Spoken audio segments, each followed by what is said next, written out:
নমস্কার বন্ধুরা, welcome to আরকে sports.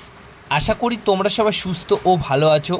তো এই ভিডিওতে একটা ইম্পর্ট্যান্ট আপডেট শেয়ার করা রয়েছে মোহনবাগান দলকে নিয়ে। তো প্রথমে একটু ক্ষমা চেয়ে নিচ্ছি, কারণ আমি যেখানে থাকি আমাদের এলাকায় প্রচণ্ড পরিমাণে বৃষ্টি হচ্ছে, যেটার আওয়াজ বা একটা সাউন্ড ব্যাকগ্রাউন্ডে আসতে পারে, সেটার জন্য আমি ক্ষমা চেয়ে নিচ্ছি। তো যে বিষয়টা জানানোর রয়েছে মোহনবাগান দলের ফরেন প্লেয়ার নিয়ে, তো দেখো, জিমি ম্যাকলারেনের সাথে মেলবোর্ন সিটি এফসি দলের যেটা চুক্তি ছিল, সেই চুক্তিটা কিন্তু আজকে 30 তারিখ আজকেই শেষ হয়ে যাচ্ছে। তো সেই মতো মোটামুটি খুব তাড়াতাড়ি কিন্তু এবার জিমি ম্যাকলারেনের যে অফিসিয়াল অ্যানাউন্সমেন্ট সেটা কিন্তু মোহনবাগান দল করতে চলেছে।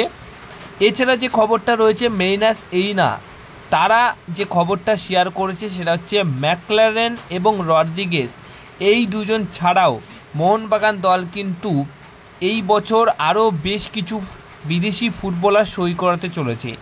মোটামুটি 6টা বিদেশি প্লেয়ারের বেশি সই করাতে চলেছে, এমনটাই কিন্তু খবর রয়েছে।